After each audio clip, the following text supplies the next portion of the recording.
know that unforgiveness is like taking poison and expecting another person to die? Do you know that forgiveness benefits the forgiver than the forgiven? When you forgive a person, you are doing yourself a favor. You are loosing yourself from bondage and toxins. You are lightening your spirit.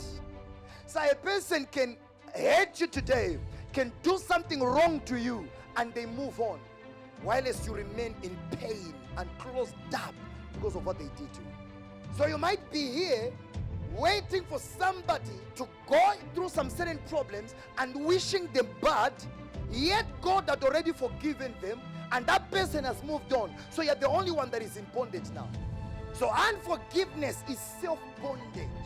If your heart is full of anger, your heart is full of bitterness, resentment, your heart is full of malice, you are doing yourself bad. It is harm to your health.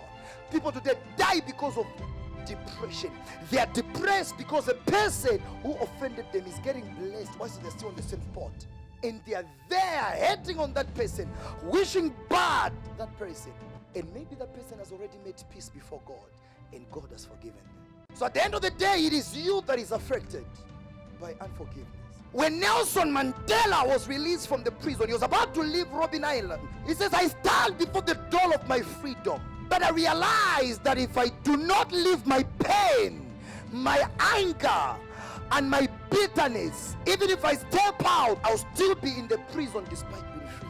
The question is, how many of us today are in self-imprisonment? Do you know that self-imprisonment is more pathetic and bad than that which is imposed on you? So it's like you have bound yourself in self-imprisonment and grudges have formed the walls. You are in the cell of unforgiveness, the handcuffs of pain, the shackles of bitterness, and you are locked up. You can't go anywhere because of unforgiveness. A person that offended you has even moved on, and you are still there wallowing in bitterness. Imagine meeting someone and you were all happy and all of a sudden your joy goes. Imagine someone stepping in the room when you were busy rejoicing and all of a sudden you become sad. Don't you think that is too much power to give someone who is not you? Imagine giving someone the power to control your mood. That you can be laughing, all of a sudden when they appear, you become upset. Isn't it too much power loaded in one insignificant human being? Don't you think you need to take control of your life? Forgiveness, it is not about the other person, it's about you. When you decide to forgive, it doesn't mean the other person has changed. No. There are those people that will offend you. They will offend you and still play victim. There are people that doesn't have an atom of remorse in them. They will offend you and act all normal, like everything is okay. They won't even apologize to you. You don't forgive when a person apologizes. You forgive because it's in your capacity. Apology comes from the brave. Apology comes from people that are strong, that have got strength. Don't expect it from cheap people. Why are you expecting somebody to apologize before you forgive them? So you have decided to remain in that bondage because one person doesn't want to take a step to apologize. How about forgiving them and forgetting about them and move on with your life, whether they have apologized or not? Don't you think that is excess luggage that you're carrying? Don't you think those three people that has offended you, they have occupied a certain space in your heart where the blessing must be able to sit, where something good is supposed to sit? Why have you decided to give one human being too much power to control you, to dictate your mood? Why have you decided to give one human being too much power like that? Why are you like that? The person who told you to forgive and forget is the person that put you in a bondage.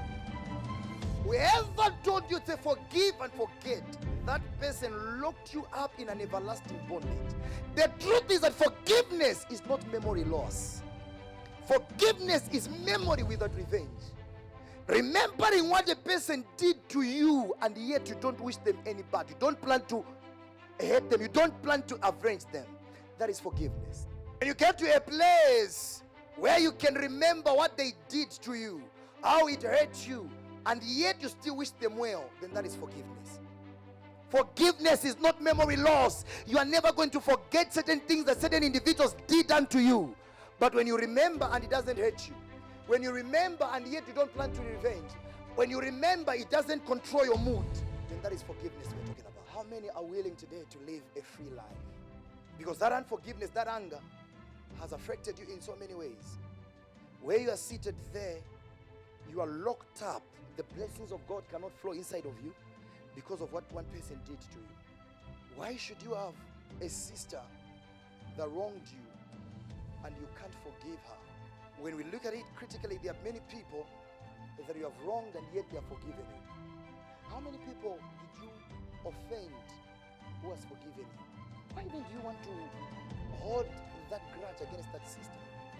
Are you a perfect human being? Never treat people as bad as they are, but treat them as good as you are. Relate with people based on how good you are. More Than Conquerors family, demonstrating God's power and revealing Jesus.